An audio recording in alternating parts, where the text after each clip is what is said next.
กองประชุมเสวนาเกี่ยวกับการดำเนินธุรกิจติดพันกับการปรับปรุงโครงสร้างราคาไฟฟ้าใหม่ปี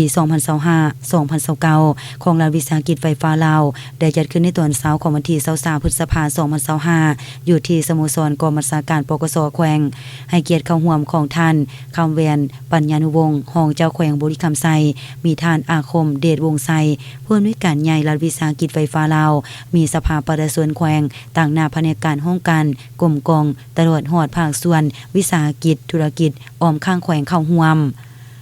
ท่านอาคมเดชวงศ์ไซผู้อำนวยการใหญ่รัฐวิสาหกิจไฟฟ้าลาวได้นำเสนอความเป็นมาการดำเนินธุรกิจของรัฐวิสาหกิจไฟฟ้าลาวแต่จุดเริ่มต้นหาปัจจุบันเหตุผลหนี้สินของรัฐวิสาหกิจไฟฟ้าลาวและวิธีแก้ไขหนี้สินระยะสั้นและระยะยาวรัฐวิสาหกิจไฟฟ้าลาวเป็นวิสาหกิจที่ปฏิบัติภารบทบาทคือ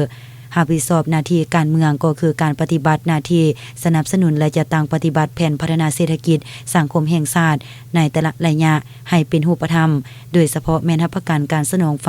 ให้ประชาชนลาวบ่ดาเฮาสามารถมีไฟฟ้าใช้อย่างเพียงพอและทั่วถึงตามแนวทางนโยบายที่รัฐบาลกำหนดไว้ซึ่งปัจจุบันประชาชนลาวสามารถมีไฟฟ้าใช้แล้วถึง 95% ของจำนวนครัวเรือนทั้งหมดทั่วประเทศและดำเนินธุรกิจให้มีประสิทธิภาพและประสิทธิผลโดยแนวใช้อุตสาหกรรมไฟฟ้าให้เป็นแขนงการหลักในการพัฒนาเศรษฐกิจสังคมและสร้างรายรับให้แก่ประเทศพร้อมทางสุขอยู่ส่งเสริมแขนงการปิ่นออมให้มีการพัฒนา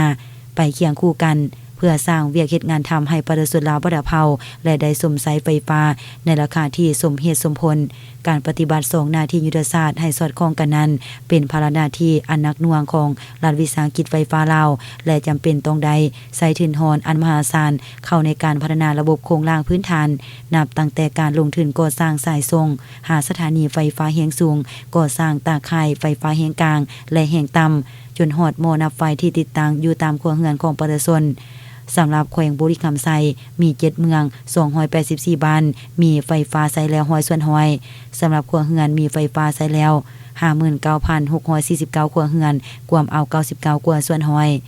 อุกถึงกล่าวนี้ต่างหน้าผู้ประกอบการด้านธุรกิจจากหลายภาคส่วนที่นำใช้พลังงานเข้าในการดำเนินธุรกิจอย่างยกหลายปัญหาขึ้นมาปรึกษาหารือกับคณะพิสอบเสวนาเป็นต้นแม่นการสนองไฟฟ้าบางครั้งข่าวอย่างบ่เป็นปกติการสำระค่ากระแสไฟฟ้าและหลายปัญหาปิ่นออมถูกคำสนทนาได้รับการอธิบายชี้แจงด้วยเหตุและผลอย่างเป็นบอนอิงให้แก่การดำเนินธุรกิจรัฐวิสาหกิจไฟฟ้าลาวตามทิศทางเป็นอุตสาหกรรมและทันสมัยตอบสนองการปฏิบัติวาระแห่งชาติเพื่อแก้ไขความยุ่งยากทางด้านเศรษฐกิจการเงินที่สภาแห่งชาติได้รับรองให้มีประสิทธิผลและปรากฏผลเป็นจริง